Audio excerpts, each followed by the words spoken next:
Hello and welcome to StartRight's training session. My name is Betsy and I'm here to talk to you today about small group time.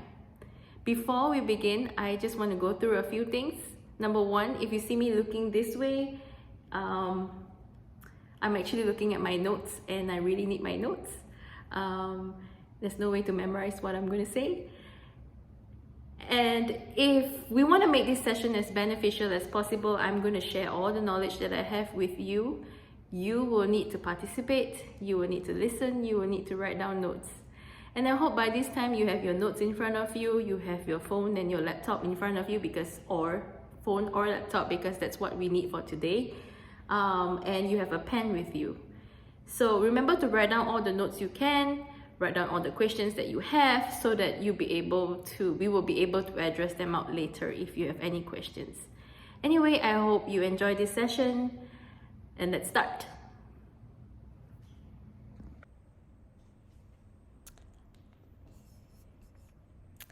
Hey, all right, you're here, you can see my screen. Let's start. So today we're going to be talking about small group time. Small group time is a practice that we do in our school, usually between 15 to 30 minutes, really depending on the capability of the children, the age group. But small group time, it's in our daily routine and it's something that we need to do every day. And I'll explain to you why. All right. By the end of this training session, you should be able to be pros. Well, I'm not kidding, but okay, in the process of becoming professionals.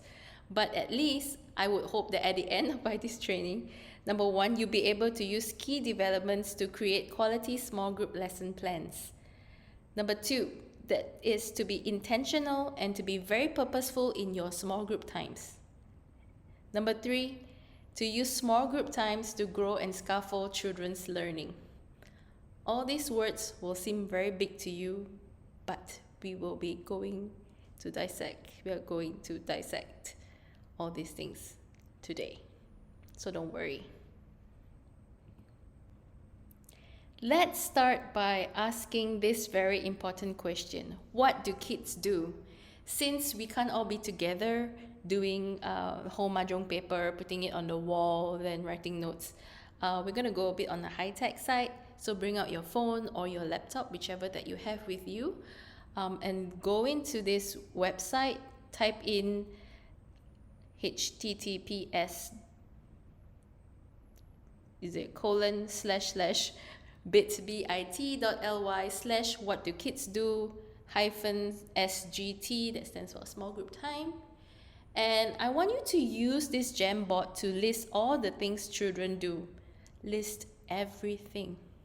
2 examples have been given to you, and how do you put it in is that you see the little T sign, and you can actually start typing it into the Jamboard.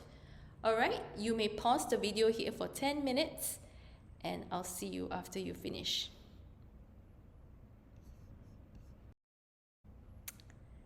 Alright, welcome back. Children do everything, don't they? They scream, they yell, they take, they throw, they mouth, they build, they sing, and they count.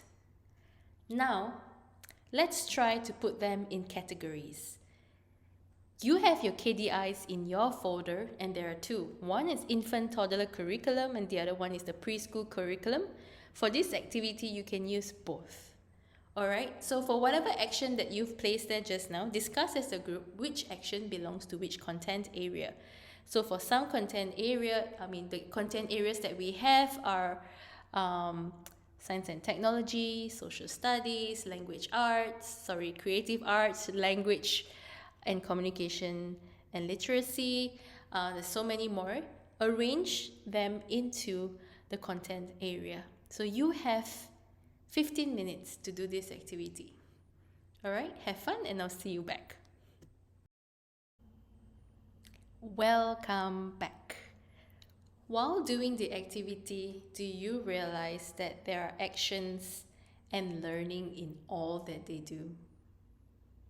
We can use what they can do already and build upon their skills as learning.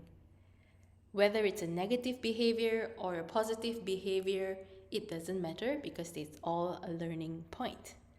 All right?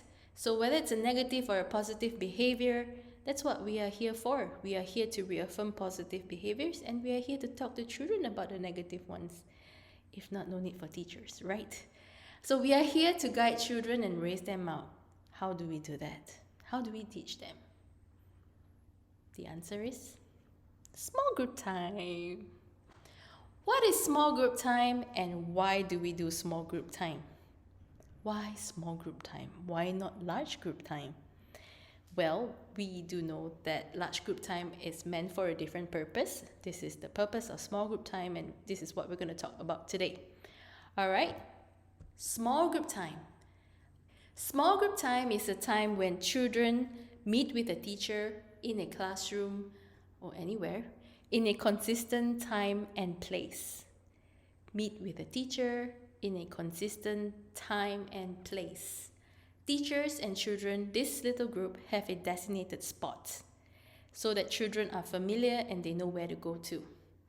Same time, same place, every day, rain or shine. If you don't have a specific spot that you and your small group meet at this point, it's not too late to fix it now.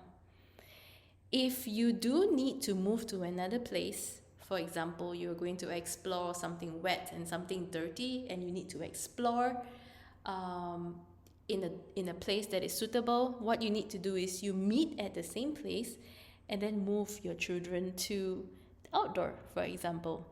So every day at this time, children will be very familiarized and they will be consistent in, okay, after this, I'm going to go with this teacher at this time. It's predictable every day. Okay, let's go to the next point. Small group time is led by the teacher. It is not led by the child. All right, the teacher must have a learning goal. You need to be clear of your learning goal. Why are you doing this activity? Think about your children's development and interests before digging through Google or Pinterest. Oftentimes, we look to Google and Pinterest for ideas of lesson plan, a small group time, but we do not think about the existing children or the current development and their need. So the way StartRight is supposed to do their small group time is by basing it on children's interests and children's level of development. Meaning to say that you do not do something too easy, you do not do something so hard. You're going to meet them where they are and slowly build them out from there. All right, so the whole idea of small group time is that it's being child-centered. Centered upon the child, not upon Google, not upon Pinterest. All right, so remember, you need to have a learning goal. Okay. Small group time is based on children's abilities. It's based on children's where they're at right now. I'm saying this so many times, but it's very important. It's focused on the individuals of that group. Why small group time is so special is because you are the teacher and you have that particular set of children that you need to impart. And if you don't do that part, then what is there to learn? All right, so small group time is a very precious and very intimate time for the teachers and that group of children to get together to learn from each other. Okay, so that is precious golden time.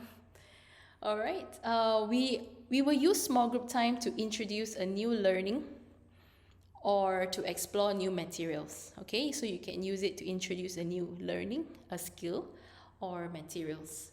Why do we do it in a group?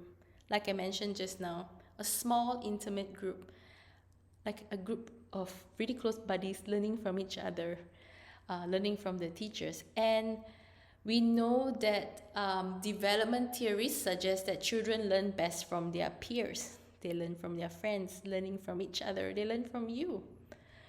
And you know that children copy each other's actions and speech, right? Children get to learn from other people's input, their actions and behaviors. During small group time, teachers, you, get to spend more time with the children in this group. Sometimes the day passes by so quickly and we miss on developing children. When the children come in, they have breakfast, then they go and play, and then you have choice time, small group time, nap time, large group time. They have so many times and it just go by so quickly and we miss out developing children.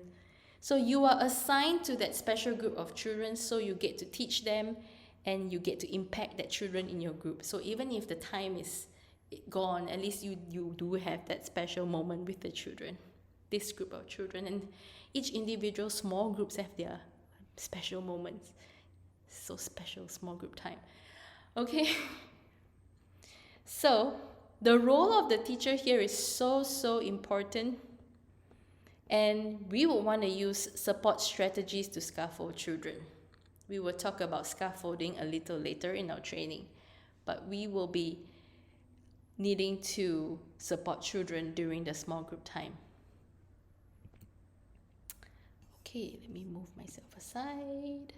I don't really need to see myself actually, but okay. Small group time is small group. Take all the children in your classroom and divide them with the number of teachers.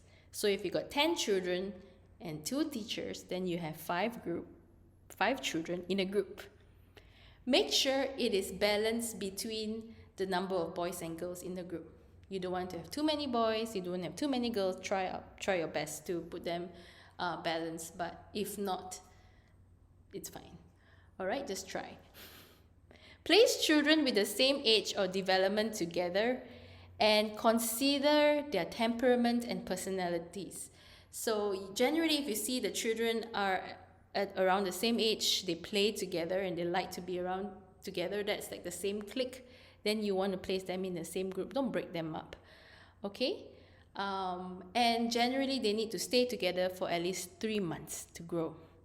I didn't put it down in your notes, but please write down if you want to switch groups in between the year. Generally, they should stay together for at least 3 months. This one builds connection and growth. All right. So I'm going to talk about the ratio a little bit here. Okay. So we still need to follow the ratio that is set by the school and by the government. So let's say if we have 6 infants in the classrooms, meaning to say we have 2 teachers, right? Because infant is 1, 2, 3. Therefore, can you guess how many small group times are they supposed to be? 2 small group times. If you put 6 children together, that will be called large group time. So if there is 2 groups, then there will be 2 small group time. Okay? If you do all 6 together, then the learning is not focused and not centered on the child's development anymore. It's really based on a big group. So the opportunity to purposely scaffold an individual child is wasted. So to summarize, a small group is used to develop each child in your small group with intention and with purpose for that particular child. All right? So really quickly, the ratio is 1 teacher to 3 infants, 1 teacher to 4 or 5 toddlers, and it really depends on the type of toddlers that we have, the temperament. In pre-kindy, generally age between 2 to 3, okay? So that is, or 3.5. That will be, ratio is 1 teacher to 5 children or to 7 children, like again, really depending on the temperament and development of the children. Preschool is between 1 teacher, 5 or to 10 children. That is the ratio that we are looking at. All right. Before we continue, I want to explain to you the meaning of KDI. What is that? Because you're going to be hearing the term KDIs throughout the entire session. KDI here, KDI there. I think we spoke about KDI even when we began because it's really important. We have 2 KDIs. You have it in your folder like we talked about just now. One is for the infant toddler curriculum, generally between 0 to 3, ages 0 to 3. And we have preschool, generally between the ages 3.5 to 6 years old. Alright, some children are kind of in between. If they're really mature, they can actually do a preschool curriculum already. So I don't suggest that we only use one, but sometimes we can use both as well. But always remember to look at the development of the child, okay? So don't expect a 2-year-old to read and write in sentences already because they are not developed yet. And that is what the KDIs is for. So go for the infant toddler first and then go to preschool. Alright, your administrator or your principal will talk to you about this. Alright, so KDI, what does it stand for? KDI stands for Key Development Indicators. The word key. Just like your car keys, you use them to unlock your car door. If you don't have your car keys, you can't go into your car. Alright, so in education terms, key tells us that there are meaningful ideas and lessons children should learn and experience. What you have in your hand, that chart, are all the keys children will need to unlock. We will need to help them to unlock. So that's why the KDI is so important. Alright. Development. Development tells us that learning is gradual and progressive. It means that children's development are constantly growing and it's a step-by-step process. Most of the time, we cannot skip the process and there's a development to everything. So we cannot skip development. The way the world is made and created is based on development and it's a natural process. Just like how parents come and ask us sometimes, why my child can't do this, why my child can't do that. My typical answer would be, not yet. Learning is a process, and that is the meaning of development. Just as how you are sitting here in front of me, I don't expect you to really know everything because personally, I cannot know everything, and it's a development from here onwards. Alright, so take it step by step. Development. We are all developing ourselves as teachers. Alright, that's why you are sitting here. Okay, indicators. Indicators just means how do we know? How do you know? How do we know? How do you know? Just as how you know that your car is running out of petrol when you see your indicator showing you that it's E, means it's empty. Not enough, but empty. And how do you know your headlights are on during the day? That's because when you're in the car, you can see your light indicator on. So, key development indicators tells us that we need to collect evidences of children's learning.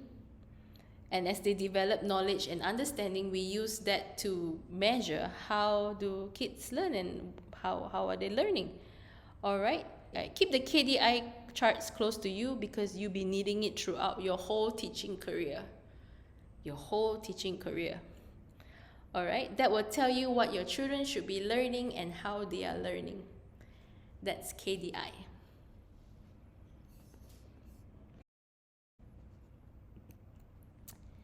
The next word that we will use in this session is CORE. C-O-R, CORE. CORE stands for Child Observation Record. Most of you are familiar with the word anecdotes. Anecdotes are basically observations that we write about children, and it answers how did they do it? How did the children do that? Okay? The CORE tells us how did they do it. The CORE tells us which level the child is at and what we can do to bring the child to the next level. What you have in your hands or maybe in your bag, is the scoring guide. Whenever you write an observation, you are required to score the child. The score tells us which level that we use to plan our next lesson plan or strategize ways to help them develop. So we are going to be running a training on core soon. But today's topic, it's more about small group time, but usually we can use the core to plan our small group time as well. All right, because the core is actually made based on research and it's based on child development. So if you're not familiar with development, the core scoring guide, it's actually a really good book to read. All right. You feel like pulling your hair too? So, how do you plan for small group time? Where do you get your ideas from? First and foremost, don't stress. The whole idea of this small group training is to tell you not to stress, but I'm giving you some strategies. And try your best not to Google for ideas. All right, it's convenient and easy to Google, but it's not centered upon the current need of that current child that you have in your room and in your small group time. So here's how. I will explain how to use Google later, but now we're going to talk about how to plan for small group time. Are you ready? How to plan. There are 4 ways to plan. Number 1, search for content areas. Remember just now that you are putting actions into the content areas? KDI means key development indicators. So you can look into it, that chart that you have, and choose which KDI that you have not been focusing on. Sometimes it's so easy to just plan a small group time, and oftentimes it always ends up being art and craft time, and it's just all about art. Let me tell you, today that's going to end, okay? What you need to do is to rotate the KDIs on a daily basis. So you have a few KDIs. So on Monday, you focus on maths, then the next day you focus on language, and then on Wednesday you focus on physical development, and then the next day you focus on social studies, and then the next day you can focus on science and technology, and then you have so many others to rotate from. So don't just stick to one particular. Okay, we cannot be doing the same thing every day and overlook all the other content areas. We need children to be well balanced, okay?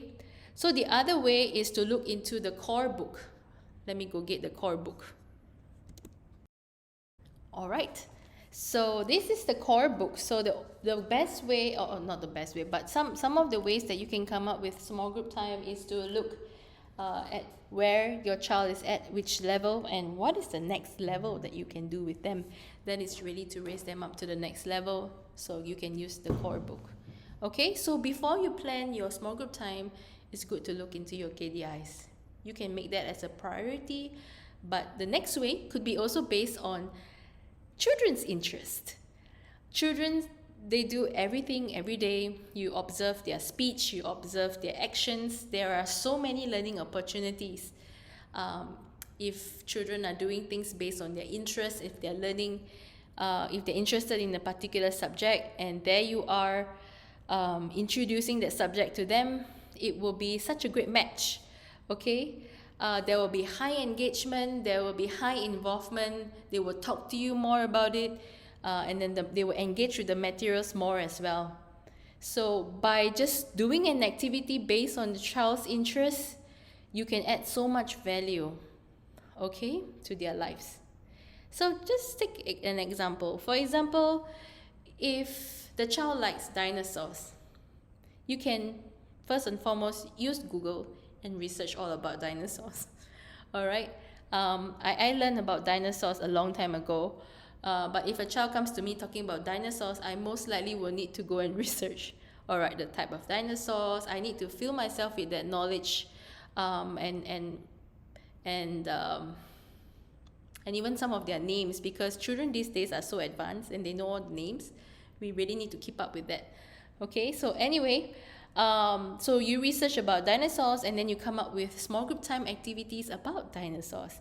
So let me give you an example. First, maybe what I would do is I would say, okay, for physical movement, I'm going to do dinosaur dance. Children, let's pretend to be dinosaurs. Let's do some dinosaur dances. So what I'm going to do, maybe I play some music and then we're just going to focus on dancing, right? So this is under creative arts, under moving the whole body, okay?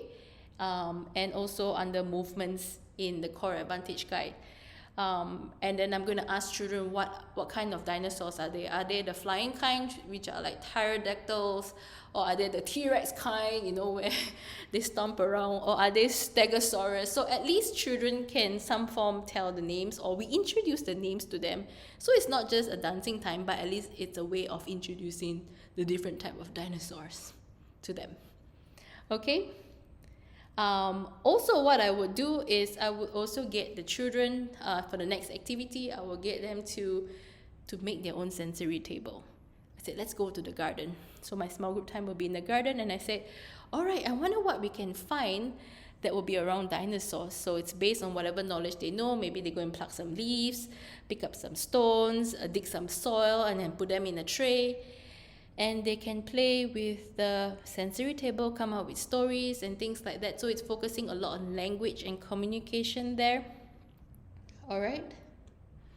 The other thing that we will also talk about is their habitat, and maybe talk about why we don't have dinosaurs anymore eventually. Okay. Then maybe for the next activity is to use materials, making dinosaurs, and we talk about the different type of dinosaurs again and whether they have wings, part of the body. All right, legs, eyes, nose, mouth. So that is the interest of a child who likes cooking. That's the interest of the child who likes dinosaurs, and from there you can learn maths, you know, and all. It's just how we want to introduce learning to them using dinosaurs. All right, so let's say if you have another person in your group, another child who likes cooking. So maybe on Monday you can do about dinosaurs, Tuesday maybe a little bit more about dinosaurs, and then on Wednesday you can do on cooking, because this child likes cooking, but you don't necessarily need to cook, but you can use that cooking idea to introduce numbers, introduce maths or science. All right, and then on Wednesday you can do an activity based on another child's interest. So every day can be based on different child's interests. So one day can be a doctor, the other day it could be a scientist, the other day you can be a pet shop owner or a vet, okay? Wherever the child's interests are, we do that small group time.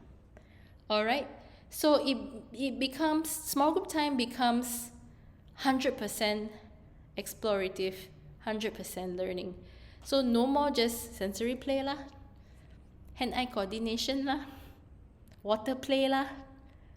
Okay, your bright wheel headers will need to change, and maybe, you know, instead of just sensory play, it's more of talking about making dinosaur a home and talking about where they live. Or it can be learning about dinosaur body parts. So can you imagine the difference with really knowing why you do your lesson plan? Okay, so based on child's interest. Number 3, new and unexplored material. There are some materials in the classroom that are not used at all. Sometimes they don't know what to do with them. Rather than playing with Play-Doh all the time, my favorite materials to add is loose parts. Loose parts are open-ended materials. Loose parts are things that you can find at home. Bottle caps, toilet paper rolls, stones, pipes, like PVC pipe, okay? Buckets, egg carton, bubble wraps, strings. Things that can be manipulated in so many ways to promote fine motor skills, cognitive learning, language development, and art. You know, sometimes some things in your classroom are also unexplored, you know. Some girls don't quite like to play blocks. So how can we add blocks into small group time and make it interesting for them? Sometimes we need to combine materials that they are interested in and maybe telling a story relating to that, and then let them build their or continue on their story from there. So for example, the story of Goldilocks and Three Little Bears. If the girls in your group are not playing blocks, what you can do is say, hey, let's build a house. Can you see the story? Goldilocks and the Three Little Bears. They have a house, they have 3 beds, they have 3 chairs, they have bed, chair, and 3 bowls.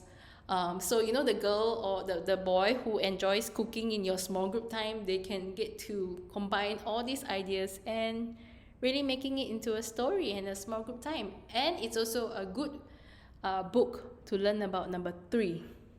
It's also a good book to learn about sizes, large, medium, and small. So Goldilocks and the 3 Bears can be a story, and you can also use unexplored material in the classroom. Okay? I want to talk about materials a little bit. I'm just going to pause my screen and talk about materials. Alright, we're going to talk about materials a little bit. If you are letting your child play water, I want you to ask yourself, why? What is the KDI? Okay, you can use water play to introduce numbers and measurements. When they start pouring, you put numbers there, and then you can tell them, oh, you poured until number 5. Alex, what number are you going to pour? Where are you going to stop pouring your water? And why is pouring water important? You need to ask that, because I know water play can be fun, but the very fundamental why are we doing besides it's fun, it's just a missing opportunity to learn while having fun. Alright, so if you put a toy in front of the children and have no learning there, then there is really no point. We need to think about the purpose of the material and what learning do they get from that material before really doing it. Okay, so you ask yourself why. The other thing I want to talk about is also the whole idea of learning is so important and sometimes so easily missed in our classrooms. So we have so much heart and so much love for the children, but we give them the heart, but we forget to give them the brains. Okay, so remember in all small group times that you do, remember to put in both your heart and give them some brains as well. I hope that really encourages you to really think through why you do what you do. Yes. All right, let's get back. All right, we are back. Number 4. Number 4. Okay. What are some traditions and celebrations in Malaysia? So many. Chinese New Year, Hari Raya, Deepavali, Merdeka, Malaysia Day. Chinese has got their Mooncake Festival, which is a Lantern Festival. Birthdays are also major traditions, major celebrations for us, okay? So some of your lesson plans can be based on there as well, to teach children either the culture or to have the experience of celebration. Okay, there is a particular, some celebrations that we don't really practice in our center. One of them is Halloween. Halloween is a very big festival in the Western countries. The other thing would also be Thanksgiving, that in US people celebrate Thanksgiving, and in Malaysia it's not really relevant to the children because they don't get a whole full sensory load of the experience. So my suggestion is, if it's not great enough in Malaysia, don't do it in Malaysia.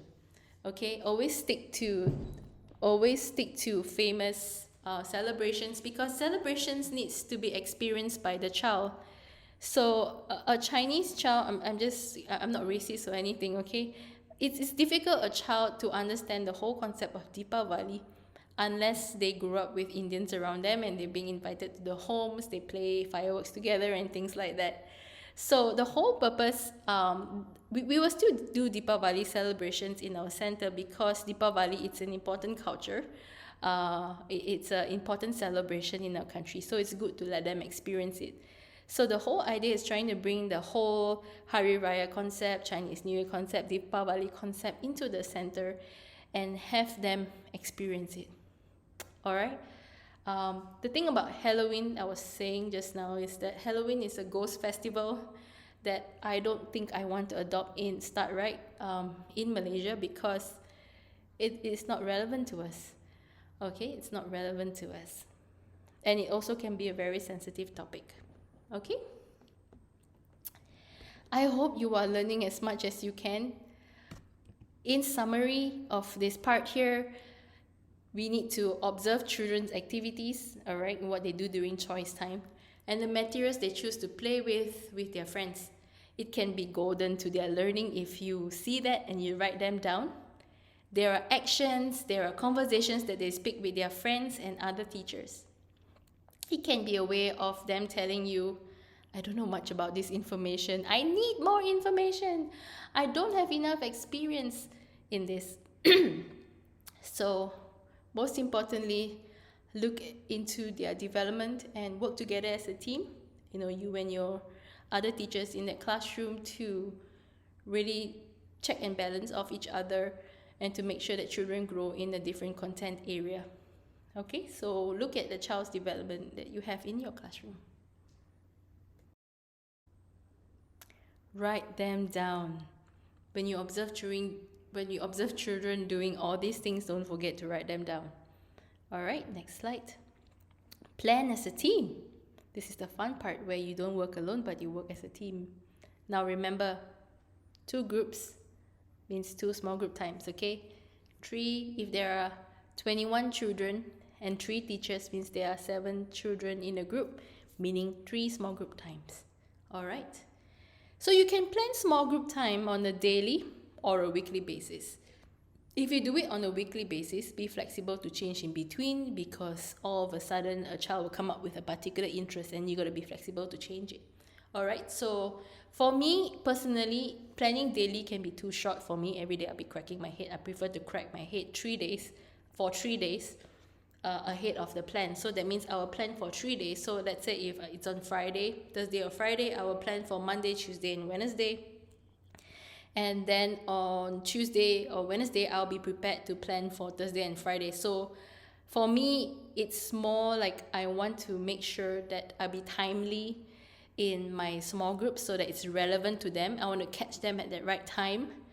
Okay, so plan your lesson plan daily or weekly. Oopsie. Okay. Point number two, write lesson planning forms. Use lesson planning forms. So we have lesson plans that teachers need to write. We are currently going to start using Trello, and the teachers will need to put in their lesson plans there so that we will be able to review and give our feedback and make it even more solid, if you may. Alright, so if we don't write the lesson plan, if we don't plan, we are not optimizing our lessons, and the learning goals and the scaffolding goes missing during the lesson. Write down what you're going to say. Just as right now, in this video, I do have a script so that I don't miss out on anything important. I cannot really bring this particular time back again. I can't bring this whole scenario back again. So as a requirement, writing lesson plan is a must. It's not if I have the time to, but it's a must. Alright, so the next point is using anecdotes to assess children's interests and abilities. Children are doing things every day. Writing anecdotes is not just for parents, they are for you. Dun dun dun, they are for you. Anecdotes tells you where you need to bring your child to. Okay? So keep writing those anecdotes and write them for yourself, and at the end of the day, you pick and choose which anecdotes you want to share with parents during the report day. But use anecdotes for you as a guide so that you know where your children are at. So if you don't know where your child is at, how are you going to bring them to the next level? Okay, so that's a new learning for you, I suppose. Anecdotes not just for parents, but for you as a teacher. We are going to take a short break. Before you break, I want you to answer 2 questions now. You can find these answers in your notes. The questions in your notes. The answers are all in your heart and in your mind. Okay, these questions will help you to process what you have learned so far and how will you apply it in your small group time. This is a very important moment because it makes you think and helps you to grow. All the things that I mentioned to you today are very, very important elements, and if you don't find the need to change, it's really hard to grow. Okay, so in your own answer, write in your own words. Number 1, how is small group time good for children and teachers? Write in your own words. Doesn't have to be textbook. Okay, don't Google this. Really just think, close your eyes and just ponder. It's a reflection question. Number 2, how would you change the way you plan small group time? Like I said, the answer is in your heart and in your mind. So we won't be checking your grammar. We just want to know your thought process.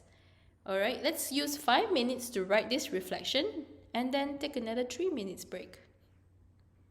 So pause this video for 8 minutes. See you later. Welcome back. I hope you had a great break, managed to drink some water. So we're going to continue right now, okay? We have covered the importance of small group time. We have covered about how do you plan for small group time. Next, we'll be talking about the components of small group time. And then we're going to be talking about how to write a lesson plan. Don't worry, this is going to be a step-by-step process, making it clearer for you to understand. Now, we are going to talk about the components of small group time. There are 3 parts to small group time. Can you guess what are the 3 parts of small group time? It starts with the beginning, the middle, and end.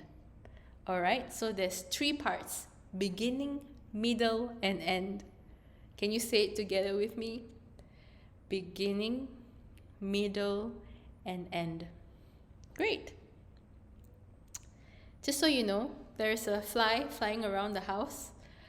If you see me moving a lot, it's really just me trying to sway the fly away from buzzing around me. Or it's not I'm having ADHD or something, okay? But there's this fly really just flying around me. So annoying. So let's talk about the beginning. The beginning. At the beginning, all your materials must be ready. We cannot let the children wait for our materials to be ready. Okay, because when we allow children to wait, we are losing time, we're also losing interest. Small group time, it's a time where materials are already ready and then you start and sit down together, hey, and let's start immediately. Alright, it's not about, hey, small group time, let me go look for materials. Alright, and the children are like, time wasted there. Have your materials ready in the morning before kids come, or have it ready the day before. The day before you can collect your materials when the child's sleeping. You can do it before you leave, but have your materials ready for your small group time. When your materials are ready, children know that you mean business, and it's a serious time of learning here, very serious.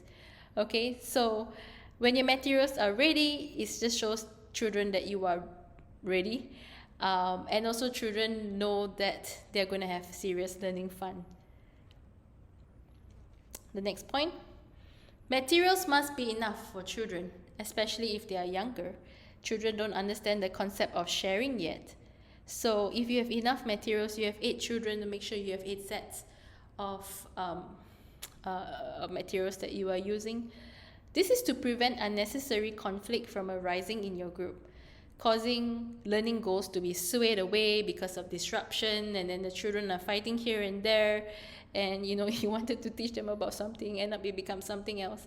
So you want your small group time to be as smooth, as happy, and as peaceful as possible, right? So make sure you have enough materials or have options of materials for children to choose. That's why planning is important. You cannot just go pick and choose, last minute things. It just wouldn't reflect well on your lesson plan. All right. To start the small group time, you will need opening statement to introduce the activity. Opening statements are words that you will say that will attract children, that will draw them into the lesson plan 100%. I like to call it a hook because you want to hook them in the beginning. Like watching a TV show, if the first 5 minutes is boring, you most likely want to skip the show.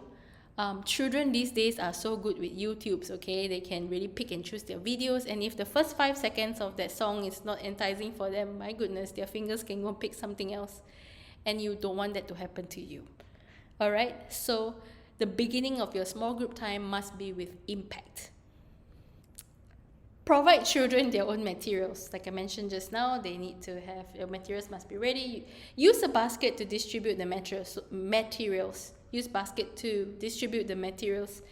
Because if you want to be a role model and you want to demonstrate and work with them side by side, use your own materials. Don't take their materials, because we are telling children don't take other people's things, and here we are trying to take children's material to do things. So let's not do that, because that clashes. All right, our small group time are done with minimal instructions. So if you are doing an art or exploring materials, let children instruct themselves. Don't tell them how to draw. Don't show them how to draw. Don't draw for them. Don't build their blocks for them. Allow them room to teach themselves, because we want to teach them to be self-learners.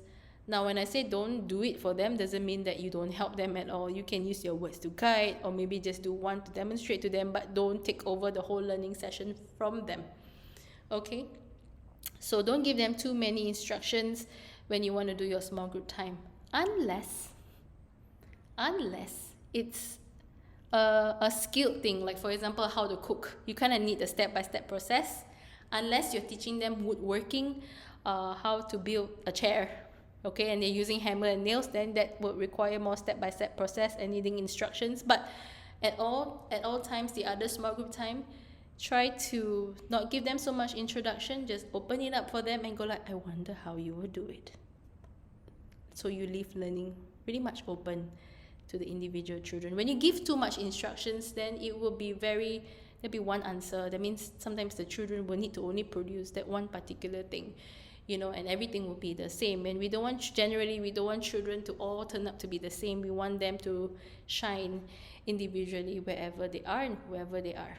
All right, let's talk a little bit about opening statements. Opening statements. How do you open your small group time? Okay, so you need to capture their attention. You want to capture their engagement. So these are some suggestions that you can use. You can describe the materials that you have, okay? You have exciting materials in front of you, so you want to show it to them, describe them. The next thing that you can do is to use a story, or to start with tell stories with some materials, and to capture the engagement. To capture the attention, yes. So you can also use visuals or attention grabbers. So like for some soft toys, some puppets that you can use in your activity to start. Okay, you can also connect it to a previous play. Like for example, I saw Kelly playing with the ball the other day. So today we are going to use the ball to... Okay, you can connect it with a previous play. Or you can connect it with KDI or core. Today we are going to learn how to write alphabets. How are we going to do that? Look at the materials that you have. This is what you can write. Okay, that's for example. Or you can start with a welcoming song or a special group clap. A music teacher, Miss Yuwin, she always starts her music lesson with, "Hello, boys and girls." And then the boys and girls will reply, "Hello, Miss Yuwin." So that's something that you can do, a special way to start your small group time, or you can start with a clap. Whatever. Okay? So you get them to be starting off your lesson with a nice introduction, and then they can just nicely go in and do the other things. Your opening statement is important. Okay? A very important note is don't order children around. You want to offer them suggestions, don't force, don't order them instructions. Once you start ordering them, you can easily lose their engagement and they will lose interest. So, jangan paksa. Use introductions to help them. Okay? Like using the worm and the fishing rod, worm them in. Okay? Get it? Alright. So that's the beginning. Alright, using opening statement and tell them how you are going to start your activity. Now let's talk a bit about the middle section. What is the middle section? So the middle section is the part where all the learning is taking place. Children are doing everything. We want to let children do things on their own. Okay, meaning to say the activities should be based on the children's level of development, means they can already do it. Don't give them something that they cannot do and end up you will have to do that. A lot of times I see teachers doing more in their classrooms than what the children should be doing. Father's Day card, Mother's Day card, end up the child is not doing much and the teacher is doing 90% of it. So always remember, 80% children, 20% teachers. Not that you cannot help them at all, but 20%, let them do 80% of the work. Alright? The next thing to do during the middle section is to observe and listen to children. Yeah, observe and listen to them while they are doing their activity. Move from child to child and speak only to that child. So if you're going to talk to Sam, then you will just speak to Sam and ask him questions about the small group time and gather information from there about what he knows. And then move on to Alex. Alright? So you are going to Sam and then you are going to scaffold him, you are going to guide him, and then you move on to Alex after that. And you write down the observations that you see during the small group time. If a child is asking for help, always refer to another child for assistance. So if the child comes to say, teacher, I don't know how to do this, then you will just say, maybe you can ask Alex to help you, or you can ask Amy to help you. Alright, so let him refer to a few friends before you jumping in to help. Because this is really teaching them that friends can also be a great help. And we want to empower other children to help as well. So like adults, when we need help, we have our teachers around us to help, and everyone wants to help each other, and we need to empower each other as well. Okay, so teach them to ask other people for help, and if they really can't do it and other friends can't help them, then of course please help them. Okay, don't refer to the whole school, then it'll be too many. All right, so the next point will be to bring out backup materials. Backup materials are materials you place on standby, and you may or may not use it for your small group time.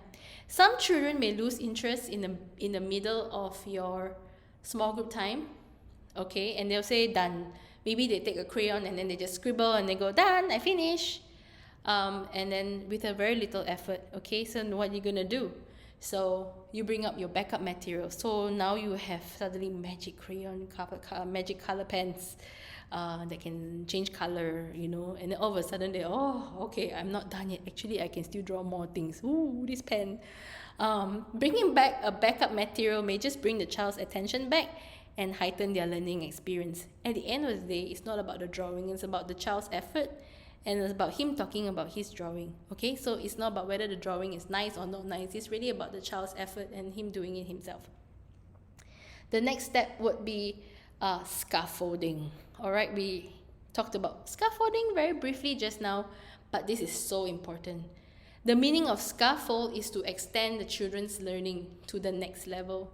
Using strategies to our words, okay, there are some words that we purposely want to say to spark the children's interest and build their learning skills, can I don't know whether you have this experience where you talk to children, all of a sudden there's a light bulb moment, and then you see them processing. That's my favorite part of their day. It really means that I've done my part. So scaffolding children is a very important element in small group time. Without that, the value of your small group time is wasted. Alright, so always make this time a time that you can teach them. In the middle section, in every group, there are children with different developments. They may be the same size, they may be the same age, they may carry the same birth year, they may look exactly the same like twins, but they are all different. Would you agree with me? They're all different. No child is the same, just as no teacher is the same. Okay? So what we need to do is to examine the type of children that we have in our group. Identify which child is of early development, middle development, or later development. Which one has got early, middle, or later development? Generally, the child with the later development they answer to you more quickly, they are more chatty, they learn quicker. The later developments are, they do things more independently. Sometimes it's so easy to focus on the ones that are chatty and the ones that are learning really fast, and we kind of miss out on the middle and early development children. So the whole idea of planning your lesson plan is to really predict what your children will do during small group time. So we really need to think of this, close your eyes and think about the 3 different developments in the group and how you want to support them during this small group time in their own development.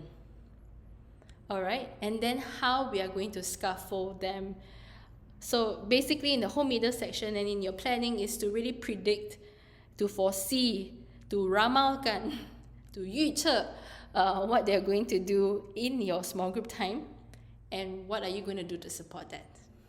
Okay, so these are some ways on how you can scaffold children. We actually have a different training session about scaffolding. But generally, scaffolding is really about guiding children and extending children's level. So how you want to do it is, number 1, maybe you can talk about what they're doing. I'm going to talk to them about what Sam is doing. Alright? And I hear him out and things like that. Let him speak. Point number 2 is to label their actions. Some children, they cannot really speak on their own yet, so they cannot really tell you what. You can go and ask them, what are you doing? But they're like, cannot answer you. Alright, so labeling their actions can actually reaffirm children of their actions, and you can say, oh, you are tapping the drum. Tapping the drum, and then the baby will just continue. Tap. Okay, so then you are actually teaching them language as well. So you label the actions for them. Then the scaffolding can also mean role modeling. Alright, with your own materials. Like I said, don't use children's materials, use your own materials. You demonstrate how you do it, and then they will watch you. Sometimes you follow other children's actions, and then sometimes you do your own actions, so the children can watch how you do it. Alright, that's called role modeling. This is also quite important, is to let go of control. If the outcome is not how you want it to be, unless it is a written instructions, like for example, if they're cooking and they burn their food, then of course you got to control that a little bit. But we're talking about learning other things here. Sometimes we have to let go of control and letting children manipulate on their own, and just watching them learn and grow and finding out their own outcome. Okay, last but not least is to gently extend a new idea. Like, hey, what will happen if you do this and you do that? I wonder what's going to happen.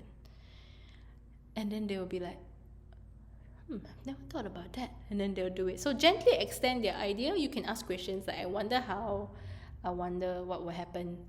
A very long time ago, there was a song, I wonder how, I wonder why.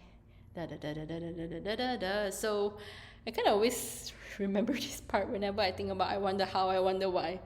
So now you know.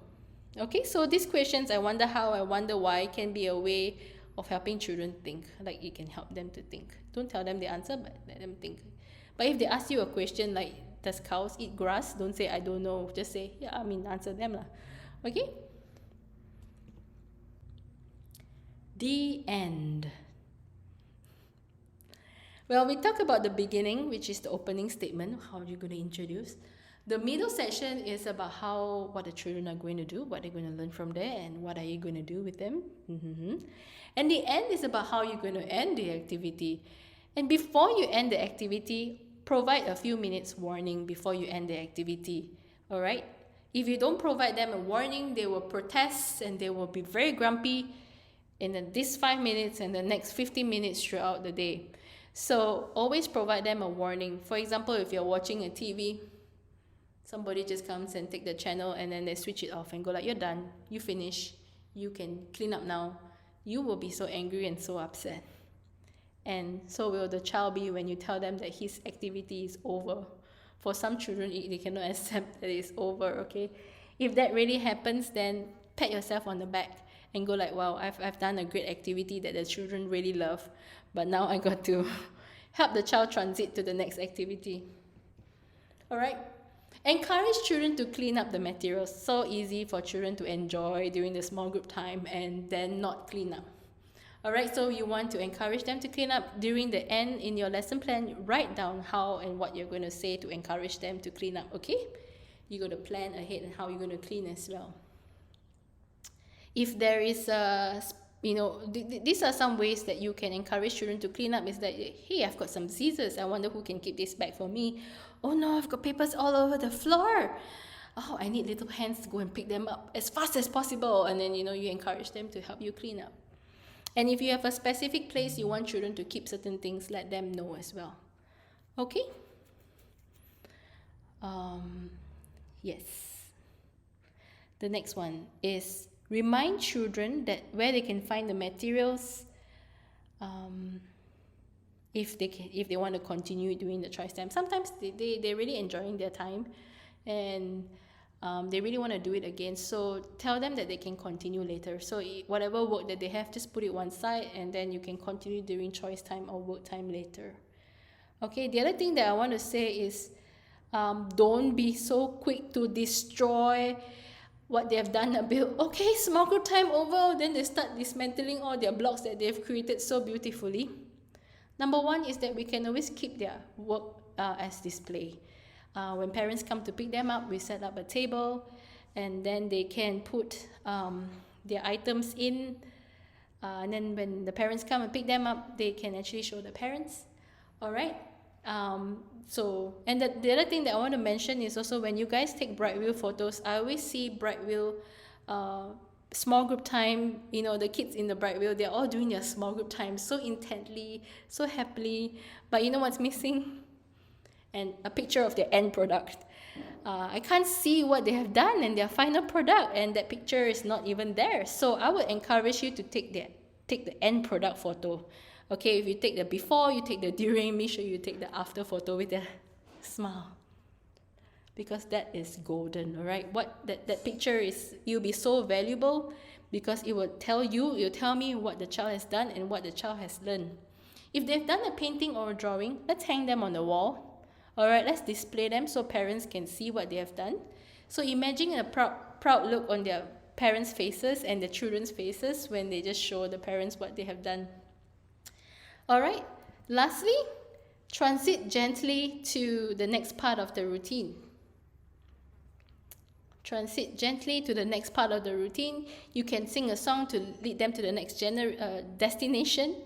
For children who cannot let go of their small group time, just tell them, hey, we are going to continue with, we're going to go wash our hands and eat our lunch. You can join us when you finish, okay? You please help to clean up. When you finish, I got to go and wash the children's hand. And sometimes this provides a closure for children. And usually when they notice that they are the last ones left, they will be quick to end the activity and just tell them that you can continue later after lunch or something like that. Okay, give them time that they can do it again, but don't turn off their TV channel so quickly. It's very frustrating. All right.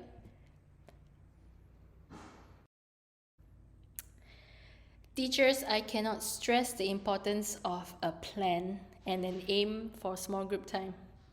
We do small group time every day, but if we do it without a plan and an aim, then it's a wasted opportunity. Before you Google Pinterest your activity, you know what you know.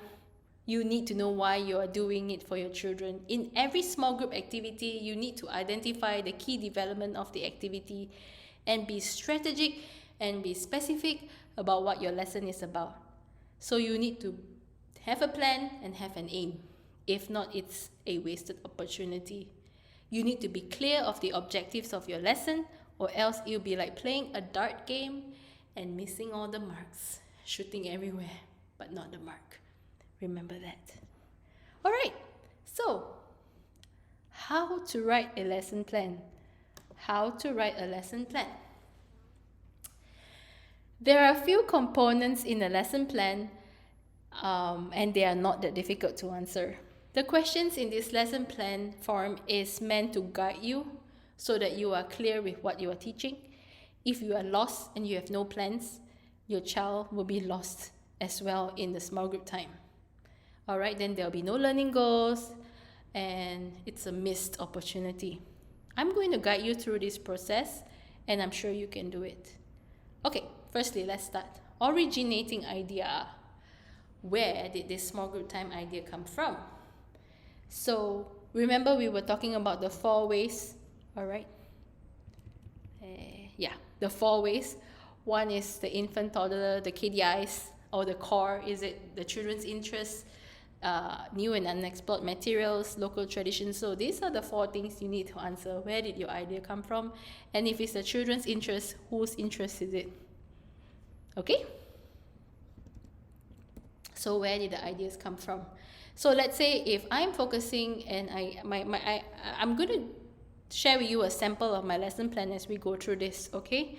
So I'm also writing a lesson plan right now, and the originating idea is phonological awareness based on page 36.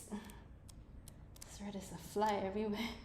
Based on page 36, okay? So I'm going to do a lesson on phonological awareness. Materials. What are the materials that I need? I probably need some paint, eggs, and music. I'll let you know later. You can see actually what I wrote in the materials in the sample section. Alright, so basically materials is listing out all the materials and the quantity that you need. You have 5 children, you need 5 sets of stuff. And sometimes listing down really helps you to just, okay, I need this, I need this when you're collecting your materials and just following your plan. Alright, area. Where will you be for this small group time? I know we talked about being in the same time at the same place earlier in our training session, but right now we're talking about, let's say if you want to move your group to a block area, so write block area. But if you meet at the typical place and you want to write where will you be, just say in your usual meeting space. Alright, so these areas, let's say you want to move it outdoors, then just write outdoors. Okay? Now, curriculum content, the KDI. Use the KDI or core and list specific KDIs here. So KDIs and core is like your objectives and why you're doing this small group. So I wrote down here, I've told you I was going to do phonological awareness, so I wrote here phonological awareness. And IT here, I put here because I'm using the infant toddler curriculum chart toward IT here. Alright, and I'm doing it based on number F39, listening to music, and F40, responding to music.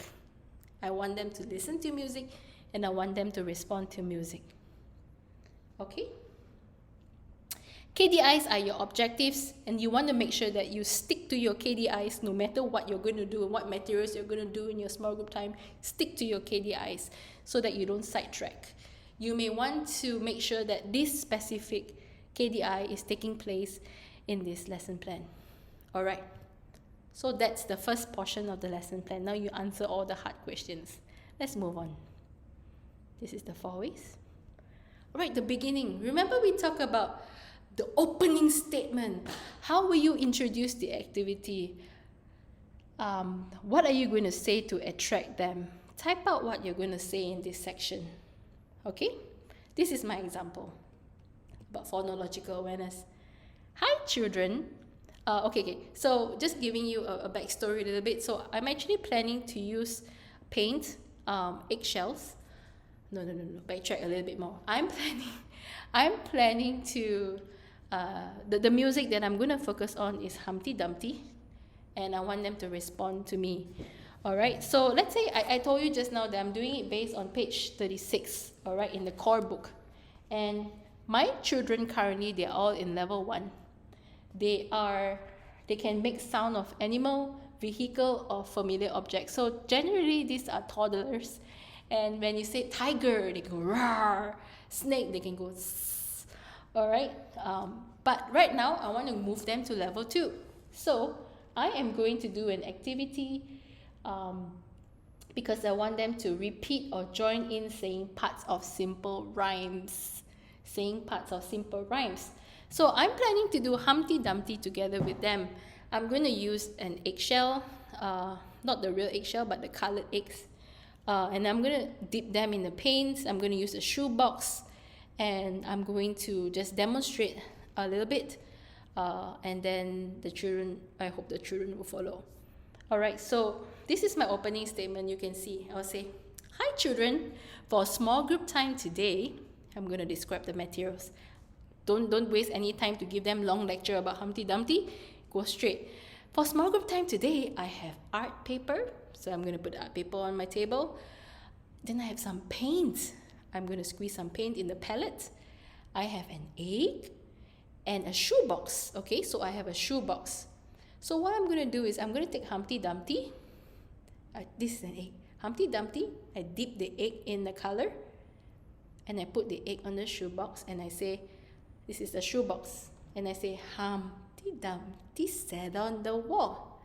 Humpty Dumpty had a great fall.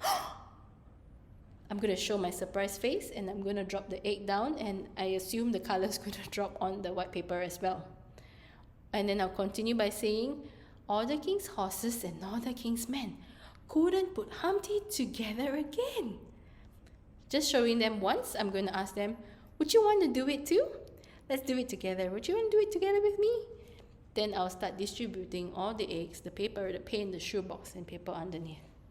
All right, so that's the beginning introduction. Introducing materials, using a story or a song, jump straight in. Now, this is the middle section that it looks complicating, but actually it's quite straightforward. Remember that I mentioned that there are 3 different developments in your small group. So now we need to think about the abilities of our children. We need to predict what will children do, and we need to write what are we going to do to scaffold the children here. Okay, so look at the points. How will you scaffold their learnings? Remember to keep to the KDIs. Don't talk about something else. Focus on, for me, listening to music and responding to music. It's not about art. Yes, I'm using paint. I have a palette. I have an art paper. But this is about music. I want them to sing together with me. Okay? I want them to be able to say wall, fall, because I need to keep to the KDI. I want them to say again. Okay? So think about what backup materials. Look at the second point. What backup material would you keep on standby? So for my activity, I am using 2 colors in my palette. I'm going to stand by other colors so that the children can start. Oh, now you got yellow. Just now you took blue, you got green. Now you take yellow. Okay, I'm going to continue on with yellow. So I'm going to keep colors as my standby material. The next point, number 3, is what will you say to extend their learning? What am I going to say to encourage them to sing together with me? The next point is, what are the strategies will you use to support children? Here is my example. All right, so for the early development children, I close my eyes and look into the future, and I predict that they will just dip, they'll put their egg on the shoebox, and then they will drop it and they will roll their eggs around. Very simple, okay? Very simple action for early development.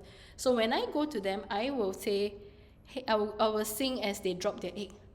Humpty Dumpty sat on the wall, and then when they drop, Humpty Dumpty had a great fall. So I want to emphasize on wall, fall again, because these children, they cannot sing the whole song yet. So as they drop their egg, I will emphasize on fall, and when they finish, I say again. So the whole idea of me, I'm just going to keep singing. Humpty Dumpty sat on the wall, Humpty Dumpty had a great fall. All the king's horses and all the king's men couldn't put Humpty together again. Alright, then I'll go to the middle development, slightly more mature, okay? I know that they're able to copy me a little bit. Maybe they will literally put the egg on the shoebox, and I can sing together with them.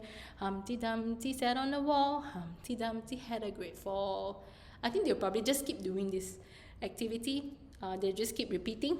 So I'm gonna go ask them, what happened to your Humpty Dumpty? And I want them to say fall, and I will continue to keep singing, and I'm encouraging them to join me. How I'm going to do it is, I'm going to say, Humpty Dumpty sat on the wall, Humpty Dumpty had a great. All the king's horses and all the king's men couldn't put Humpty together again. So I want them to fill in that blanks. Alright, so that's level 3. Child repeats or join in saying parts of simple rhyme. If they cannot, then they are still at level 1. That's fine. Alright, the later development children, I think that they will try to sing. They will try to do the actions, and they'll try to repeat, okay? So I will watch them perform, because at this, I think the older children, what they can do is they can sing, but they may not have all the exact words. They'll be gibberish, but I can still support them in singing. So I will watch them perform. Alright, so I will assume that they will go, Humpty Dumpty sat on the wall, Humpty Dumpty had a great fall. Again. Okay, that's how usually older toddlers will sing, because they cannot catch all the words, but that's fine. But what I'm going to do is I'm going to support them and say, great, do it again. Oh no, Humpty Dumpty fall. So I'm going to, as they keep acting and keep responding to music, I am going to just encourage them and look like I'm enjoying myself. Okay, so the whole lesson plan is just going to repeat the same song over and over again, and also, but of course, asking them to join me as well. Sticking back to music, listening to music, and responding to music. It's not about the art. Okay, got it? You get it? Okay, so to end the activity, how will you end the activity? Like just like the beginning introduction and the middle introduction, you need to type out what you're going to say. At the end of your lesson plan, you also need to type out what you're going to say. It just helps you to prepare. Okay? To end the activity, how are you going to summarize the discussion? How are you going to say what they have done? How are you encouraging them to clean up? How do you transit to the next event gently? What if they still want to continue? Okay? So this is my example of ending it. I will say, wow, children, look at your Humpty Dumpty egg. We are going to clean up in 3 minutes, okay? Then I'm going to look at from child to child. I'm going to look at all the colors, and I'll go, Humpty Dumpty sat on the wall. Humpty Dumpty had a great fall, because where the paint is on the paper, you can see where the egg fell. So I'll just say fall, here, fall. I'll go one by one. Alright, and I'll ask them to keep the paper on a separate particular floor, and I will also ask them to put the paper on the floor to dry and put all the eggs in a tray. So I'm going to stand by a bucket so that they can put all the dirty stuff in. Alright, also have a cloth to wipe the table, and I'm going to say, let's put our hands up in the air, in the sky, and go wash our hands, because I don't want them touching the wall because their hands have got paint, right? So let's put our hands up in the sky and go wash our hands. And I go, Humpty Dumpty sat on the wall, let's go wash our hands. All right. That's it. After the lesson is done, I need to reflect. Okay, what other learning can I do with the children? What other learning do they need? Are there any ideas to boost their learning? Can it be connected to other content areas? What did the kids say they want to do with the activity? All right, so these are some examples I can think of. After doing the activity, I can do the whole Humpty Dumpty action together with them. It's a physical development, moving the whole body and steady beat. So this is what I can teach them to clap maybe on the shoulder. Humpty Dumpty sat on the wall. Humpty Dumpty had a great fall. All the king's horses and all the king's men couldn't put Humpty together again. I'm just going to continue with the steady beat. Okay, where are we going to tap now? Then they tell me Humpty Dumpty sat on the wall. So that can be moving the whole body in steady beat. Okay, helping them keep the rhythm. So important. Okay, B9, which is empathy, is that how Humpty Dumpty would feel and how we can help. So now we talk about Humpty Dumpty falling down and how we can help Humpty Dumpty. So the next activity, probably what I'm going to do is I'm going to have pictures of some eggs, and we're going to give them scissors to cut the egg, and we're going to talk about how the Humpty Dumpty would feel. Is it painful when you fall down? Have you fallen down before? These are some questions that I ask the children. And will Humpty Dumpty be happy or sad, And then giving them plasters, cellophane tapes to tape it back again and to help him. So a bit of empathy there with them. All right. So that's it. That's your lesson plan. Don't forget to take during and after pictures. Remember we talk about smiling with your pictures. Okay, don't forget the after pictures and write down your observations once that your lesson is over and you end the notes. I hope by this example, you'll be able to understand how to write a lesson plan and focus on the KDI and carry out a wonderful learning experience of small group time with your children that meets the learning goal. Okay, in summary, use the KDIs and the core to guide you. Make development the focus of why. Use development as your why to do the small group time. Be purposeful and intentional in your lesson plan. Okay, do not serong halfway, from a nursery rhyme song end up becoming an art session. No, that's not the focus. The focus is on the singing and the rhyme. Plan and how you're going to scaffold your children so that you think ahead and not miss out any opportunity of learning. You won't be able to bring back the same small group time again. Okay? These are the 4 ways. Remember, you're originating ideas. Where does it come from? KDIs or the core, children's interests, new and unexplored materials. Number 4, local traditions and celebrations. Now you can use key developments to create quality small group lesson plans.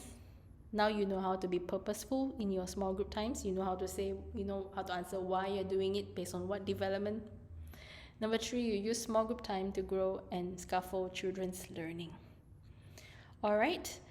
I do want to talk a little bit about Google. I don't say Google is bad. Google is actually quite good. So for example, I was Googling up activities for Humpty Dumpty because I had Humpty Dumpty in my mind. I was also very intentional and I was focused that it cannot be about art. It has to be about the song. So I had to just Google Humpty Dumpty and just to just think about what materials I could use. At the end of the day, I don't think you'll be able to find this activity on Pinterest and Google at all because I kind of use a lot of the different images to pop it in my mind. And it's customized to phonological awareness for my group of children at that point of time. So the whole idea of doing your own small group time is customizing it to your children at that particular point of time. Do you get it?